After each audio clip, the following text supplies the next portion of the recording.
Manusia itu siapa? Manusia itu mangkanat mahasinuhu masawiya fakih falatakunu masawihi masawiya. Manusia itu orang ketika baik saja salah, apalagi pas salah. Coba saya misalnya pidato begini, di atas panggung saya orang alim pidato nasihati orang. Di saat yang sama seperti yang tanya Mas Wildan tadi, ada agak sopannya. Di situ ada mungkin orang yang lebih sepuh timbang saya. Masa lebih muda kok di atas? Yang di bawah lebih tua. Ada agak sopannya. Mau enggak pidato disuruh, mau di atas disuruh, enggak sopan sama yang. Tapi misalnya yang paling sepuh pidato enggak pernah ngaji kok pidato terus gimana?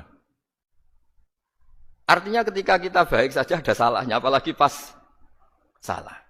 Sebab itu ajaran Rasulullah itu suruh berdoa Rabbana dzolamna anfusana. Sebelum minta itu merasa ya Allah kita ini mendolimi diri kita sendiri. Karena dalam pilihan-pilihan itu pasti ada salahnya. Coba misalnya Anda bangun masjid habis 2 miliar. Yang harusnya 1 miliar sudah jadi. Terus nanti suatu saat ketemu Allah ditanya.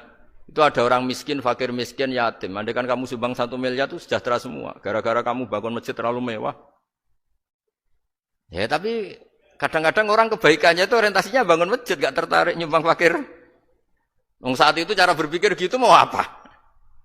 Tapi kalau dia mau luhur manusia terbaik karena bangun masjid 2 miliar. Coba diaudit secara kepentingan syar'i. Penting mana dengan ngasih makan fakir miskin? Penting mana dengan menikahkan janda misalnya? Penting mana dengan pendidikan? Apa artinya masjid mewah orang enggak tahu halal haram, enggak tahu najis, enggak tahu cara sesuci, enggak tahu cara adzan yang benar. Terus penting mana untuk beli kitab sama dipakai masjid? Apa artinya beli kitab apa tapi enggak makan? Penting mana makan sama beli kitab? Ada auditnya. Makanya manusia itu ketika baik pun disuruh istighfar, apalagi ketika salah. Nah, dengan perasaan seperti itu, kebencian pada orang lain luluh karena potensi baik pada orang lain ternyata tinggi. Dan potensi salah ke kita juga tinggi. Nah, dilatih gitu. Jadi di Ihya itu ada kitab tawadhu. Kitab tawadhu itu dilatih, ketemu orang tua.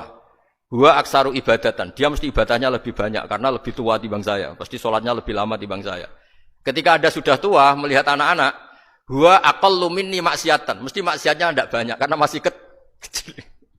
Terus ketika melihat orang fasik maksiat, la'allahu yatubu alaih fa innahu tawwabur rahim. Mungkin Allah memberi tobat, bisa saja.